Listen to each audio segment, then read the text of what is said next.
দিলীপ ঘোষকে সরিয়ে রেখে এখনকার নেতাদের প্রাধান্য দিতে থাকলে 2026 সালে রাজ্য থেকে মুছে যাবে বিজেপি। দিলীপের প্রশংসা করে দাবি করেছেন তৃণমূল সাংসদ কল্যাণ বন্দ্যোপাধ্যায়। তার এও দাবি, ঠিকমতো দিলীপ ঘোষের মূল্যায়ন করতে পারেননি বিজেপির কেন্দ্রীয় ও রাজ্যের নেতারা।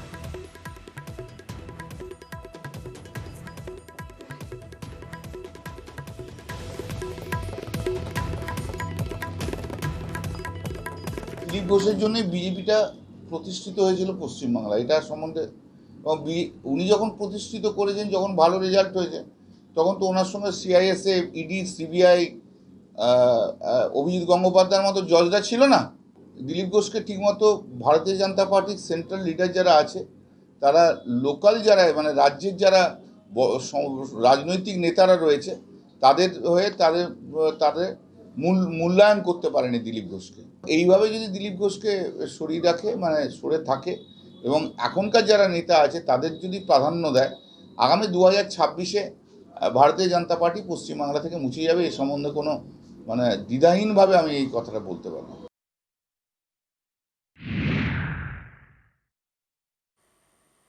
পরাজয়ে নেতাকে নিশানা, দিলীপ ঘোষের নিশানায় দলের নেতৃত্ব। দিলীপের দাবি, আসন বদলের জেরেই যে তিনি হারলেন সেটা প্রমাণ হয়ে গেল। বাংলায় বিজেপির বিপর্যয় নিয়ে প্রাক্তন রাজ্য সভাপতির প্রশ্নের মুখে বর্তমান।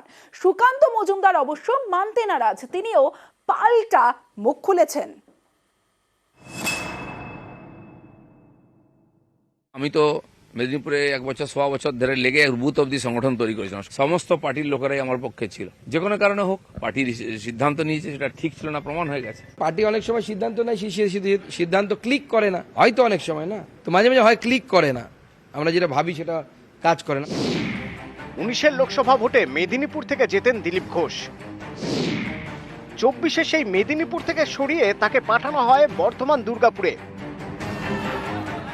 নতুন কেন্দ্রে গিয়ে তিনি হেরে গেলেন। এরপরই বিস্ফোরক বিজেপির প্রাক্তন রাজ্য সভাপতি প্রশ্ন তুলে দিলেন বর্তমান নেতৃত্বের সিদ্ধান্ত নিয়ে। সংগঠন একবারে পশ্চিমবঙ্গে শুয়ে পড়েছিল। আমি তো মেদিনীপুরে 1 বছর 1.25 বছর ধরে লেগে বুথ অব্দি সংগঠন তৈরি করেছিলাম, সব গ্রামে গেছিলাম। আমার ফান্ড থেকে যা কাজ করা সেটা আমি করেছি, রাস্তাঘাট ইত্যাদি। তো মানুষ খুশি ছিল, সমস্ত পার্টির লোকেরাই আমার পক্ষে ছিল।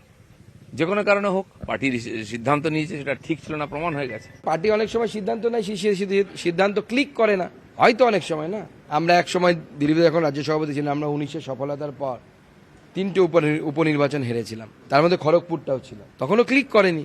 তো মাঝে মাঝে হয় ক্লিক করে না, আমরা যেটা ভাবি সেটা কাজ করে না। 2019 তখন বিজেপির রাজ্য সভাপতি দিলীপ ঘোষ। তাঁর আমলেই বঙ্গে বিজেপি এক লাফে 2 থেকে 18 হয়।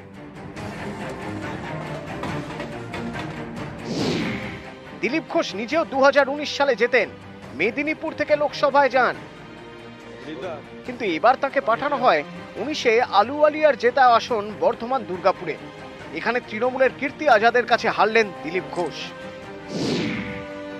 বিজেপিও বাংলায় জোর ধাক্কা খেল, 18 থেকে কমে হলো 12।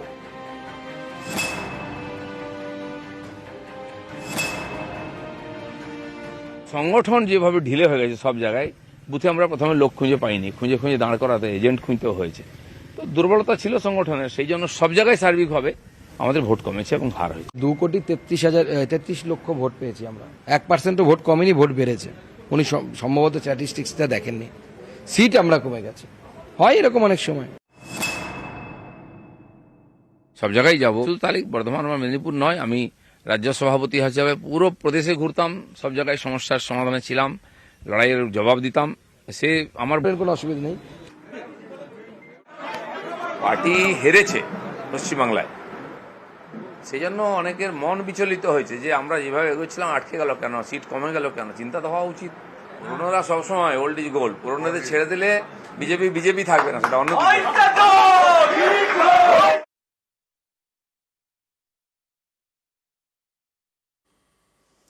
কাঁথি লোকসভা আসন এবার তৃণমূলের হাতছাড়া, আর এর জন্য দলের নেতাদের বিরুদ্ধে অসহযোগিতার অভিযোগ তুলে সরব হয়েছেন পরাজিত তৃণমূল প্রার্থী উত্তম বারিক। পাল্টা জবাব দিয়েছেন রামনগরের তৃণমূল বিধায়ক তথা কারামন্ত্রী অখিল গিরি। নিশ্চিতভাবে আমি খুশি নই, তার কারণ একটা দলীয় নেতৃত্ব হিসাবে দলের জন্য নির্বাচনের সময় যতটা করার দরকার কতটা সহযোগিতা নিশ্চিতভাবে তার সেই সমস্ত এলাকার দলীয় নেতাকর্মীরা পাননি। যা কাজ করার আমরা তা করেছি নিশ্চিতভাবে। যারা করছে তারা নিজেদের ব্যর্থতাটা ঢাকবার জন্য সেটা করছে, সেটা ঠিক নয়, খারাপ তো লাগছে নিশ্চিত। পূর্ব মেদিনীপুরের কাঁথি বিরোধী দলনেতা শুভেন্দু অধিকারীর খাস তালুক। 2009 থেকে কাঁথি লোকসভা কেন্দ্র তৃণমূলের দখলে। এবার তা ধরে রাখতে ময়দানে নামে ঘাসফুল শিবির। লড়াই হয় হাড্ডাহাড্ডি, শেষমেশ হেরে যায় তৃণমূল। জিতেছেন বিজেপির সৌমেন্দু অধিকারী, শুভেন্দু অধিকারীর ভাই। কাঁথি লোকসভা কেন্দ্রের 7 বিধানসভা আসনের মধ্যে 6টিতেই এগিয়ে বিজেপি, একমাত্র পটাশপুরে এগিয়ে তৃণমূল। এই পটাশপুরের বিধায়ক উত্তম বারিকি এবার কাঁথি থেকে লড়েন। হাইকমান্ড তদন্ত করে খতিয়ে দেখবেন কেন এই বিপর্যয় সারা মেদিনীপুর জেলা জুড়ে। দেখুন, আমি ব্যক্তিগতভাবে কোনো মন্তব্য প্রস্তুত করবো না, তার কারণ অখিলদার সিনিয়র নেতৃত্ব, আমি নিশ্চিতভাবে কারোর বিরুদ্ধে কারোর সমালোচনা করি না। নিশ্চিতভাবে আমি খুশি নই, তার কারণ একটা দলীয় নেতৃত্ব হিসাবে দলের জন্য নির্বাচনের সময় যতটা করার দরকার ততটা সহযোগিতা নিশ্চিতভাবে তার সেই সমস্ত এলাকার দলীয় নেতাকর্মীরা পাননি। কাঁথি লোকসভা কেন্দ্রের মধ্যেই পড়ে রামনগর বিধানসভা। এখানকার তৃণমূল বিধায়ক অখিল গিরি রাজ্যের কারামন্ত্রী। তাঁর কেন্দ্র রামনগর থেকে বিজেপি প্রার্থী প্রায় 9,500 ভোটের লিড পান।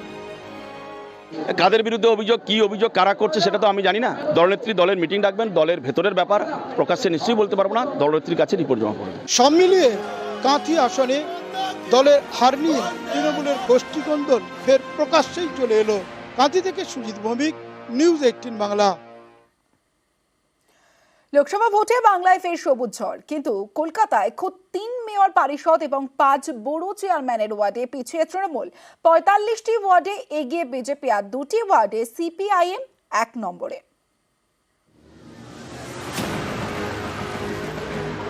কলকাতা উত্তর, কলকাতা দক্ষিণ এবং যাদবপুর লোকসভা কেন্দ্রের কিছু এলাকা পড়ে কলকাতা পুরসভার মধ্যে।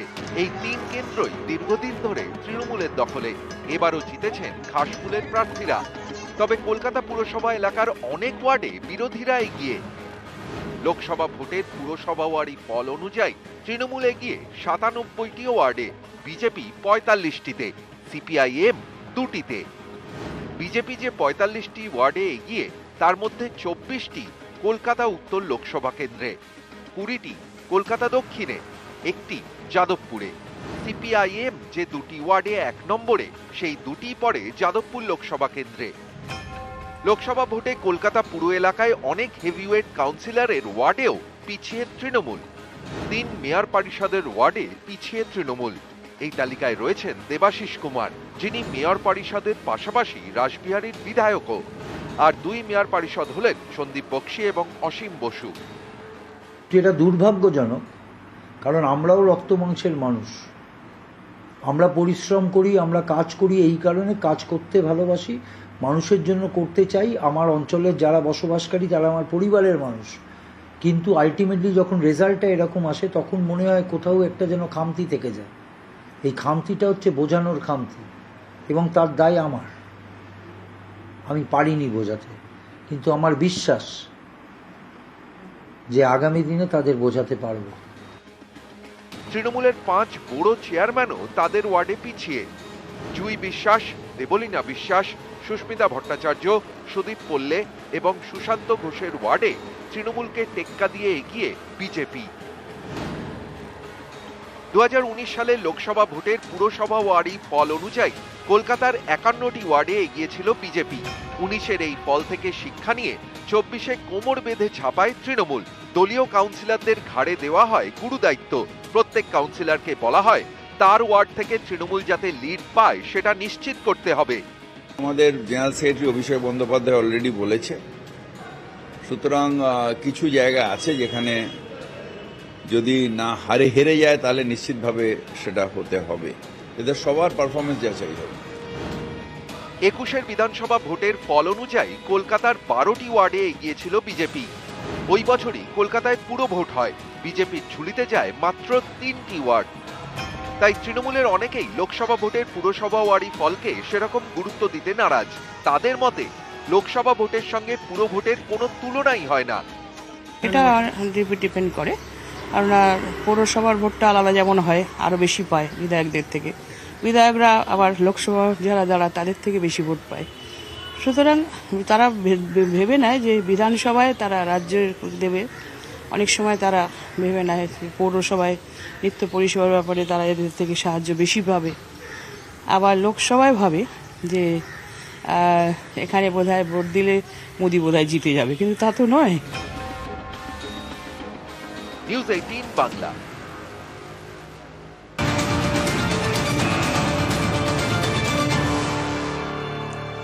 এই মুহূর্তে মুম্বাইয়ের দিকে নজর রাখতেই হবে। মুম্বাইয়ে শিবসেনার সঙ্গে বৈঠক। তৃণমূলের সর্বভারতীয় সাধারণ সম্পাদক অভিষেক বন্দ্যোপাধ্যায় 8:15 থেকে যে বৈঠক শুরু হয় 9:40 নাগাদ বৈঠক। এনডিএ যদি সরকার গঠন করা প্রতি পদে পদে হোঁচট খাবে।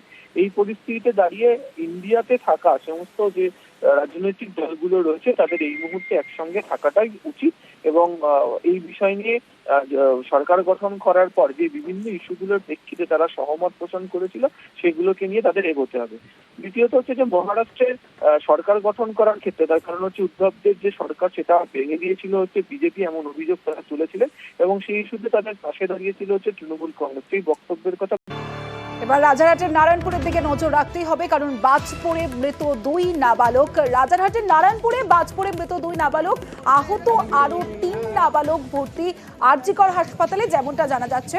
সরাসরি চলে যাব, অনুপ চক্রবর্তী রয়েছে আমার সঙ্গে, অনুপের সঙ্গে কথা বলবো। অনুপ, ঠিক কি হয়েছিল এবং আহতরা এখন কেমন আছেন?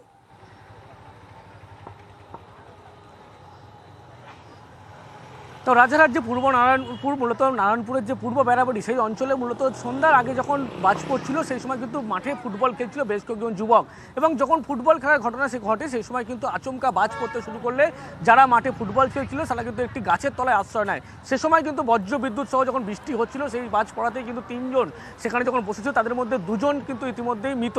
একজনের বয়স 17 বছর, একজনের বয়স 18 বছর। আরও 3 জন তারা আহত অবস্থায় আরজিকর হাসপাতালে চিকিৎসাধীন, যদিও তাদের মধ্যে একজনের অবস্থা আশঙ্কাজনক।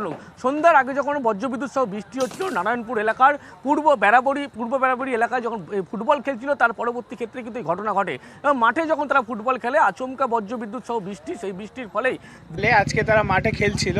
বৃষ্টির সময় বজ্রপাতের সময় তার যখন হচ্ছিল তারা এক সাইডে গাছের তলায় দাঁড়িয়ে গেছিল, আর একদল বাচ্চারা মাঝখানে ছিল, আর বজ্রপাতটা ঠিক ওই ছোট বাচ্চাদের উপরেই পড়ে। 5 জন ছিল, 5 জনের মধ্যে 3 জন এখনও বেঁচে আছে, 2 জনের সঙ্গে সঙ্গে মৃত্যু ঘটে। একটা সাইদুল আর ছোটবাবু বলে 2টো বাচ্চা ছিল, তাদেরকে নিয়ে আসা হয়েছে, আর বাকি 3 জন হসপিটালে এখন অ্যাডমিট আছে আরজিকর। বাজ বাজে খুব পড়েছে আমাদের এই অঞ্চলটা, যে রেডিয়াসটা জুড়ে, মানে আমি আমার বাড়ির সামনেও মানে ভাটাভাট এমন বাজ পড়ছিল, মানে চিন্তা করি খুব দুঃখজনক। গাছের ওপর বাজটি পড়েছিল, তো আরও বড় বিভৎস, কারণ অনেকগুলো বাচ্চা করছিল, অনেক বাচ্চা একসাথে হলে আরও ক্যাজুয়ালিটি হচ্ছে। আমি বিধায়ক হিসেবে দেখবো যে ওদের কোনো কম্পেনসেশন মানবিক কারণে দেওয়া যায় না, সেটা তার কোনো গভর্নমেন্টের নিয়ম অনুযায়ী হয় না।